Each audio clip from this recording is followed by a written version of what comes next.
Nah, sedangkan sekarang generasi Gen Z yang juga kadang banyak orang nyebut strawberry generation, nah itu cukup apa ya, pelik dengan masalah itu. Jadi kelihatannya merah, merona, tetapi begitu ditekan Lembek. Oke, lanjut Pak Rimba. Jadi inilah tantangannya. Jadi kalau kita bicara saat ini, ya memang para tenaga ahli, tenaga kerja itu memang harus diisi sama Gen Z kan. Sedangkan kita dunia kebun harus menyesuaikan. Kalau kita bicara berubah mungkin terlalu frontal, tapi saya menyebutnya harus adaptasi dengan generasi itu. Nah, beberapa hal adaptasi itu bisa ya bermacam-macam kalau saya bilang. Karena kalau kita bicara secara organisasi ya perusahaan, tetapi isinya dari perusahaan pun yang terdiri selain generasi Gen Z tadi, ya itu juga harus berubah. Jadi memang faktanya saat ini kan estafet kepemimpinannya harus disambungkan. Betul, regenerasinya. Regenerasi harus disambungkan. Sementara yang sekarang siap pakai itu ya Gen Z ini gitu kan. Nah, ya kalau kita lihat kembali Pak Rimba bahwa problem di kebun mungkin saya nggak perlu jelaskan secara detail lah ya.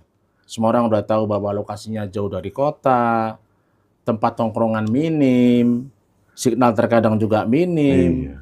Terus ya inilah hobi yang Gen Z yang dalam tanda kutip yang mereka maui.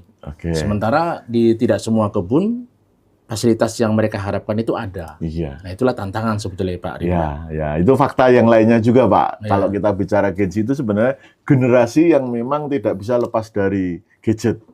Saya pernah membaca artikel ya minim itu 5 jam. Bahkan mungkin kalau sekarang ekstrim hampir tidak bisa dipisahkan dari gadget. Nah, sedangkan gadget itu ya memang harus didukung ya kelengkapan data, sinyal, wifi dan sebagainya yang notabene beberapa wilayah, beberapa kebun masih terbatas. Jadi ini juga jadi gap juga antara kebutuhan dari si Gen Z, kemudian juga dari kebun yang tadi kalau saya bilang remote area, jauh dari mana-mana.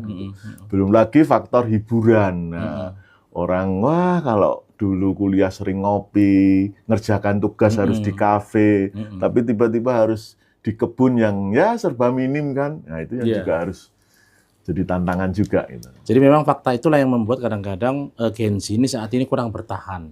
Ya, saya bisa bayangkan ya, mereka berkuliah selama 4-5 tahun, dalam tanda kutip hidupnya di kota. Saat itu mereka masih training center selama 6 bulan, kena pressure kan. Ya ada sebagian training mengatakan bahwa tidak boleh menggunakan HP selama sekian bulan. Dia juga tidak dikasih akses ya internet yang selama ini menjadi hobinya. Setelah 6 bulan di training, dia langsung masuk ke lapangan. Ya diberi tanggung jawab, ya katakan 600 sampai 1000 hektar. Ya diberi tanggung jawab yang luas, diberikan karyawan yang jelas, dan targetnya pun mengikat. Nah inilah sebetulnya kadang-kadang membuat anak-anak Gen Z ini kewalahan. Jadi budaya yang di kampus selama ini seperti itu, tiba-tiba budaya kerja seperti itu. Berubah total ya kalau kita bilang. Nah, inilah yang membuat problem pertama muncul. Sementara pimpinan kebun yang tanda kutip sekarang ini ada gen milenial atau gen X atau yang lebih tinggi lagi mungkin baby boomer, mereka menganggap dikiranya anak yang sudah selesai kuliah dan sudah masuk training sudah siap pakai. Kan gitu kan? Nah, inilah yang menjadi bentrok ya antara pimpinan dengan bawahan. Ya bahwa pimpinan mengatakan bahwa Gen Z sekarang ini gen manja, anak mama. Nah, diberi target tidak tercapai. Alasannya banyak sekali. Pandai bikin alasan. Dimarah-marahi resign.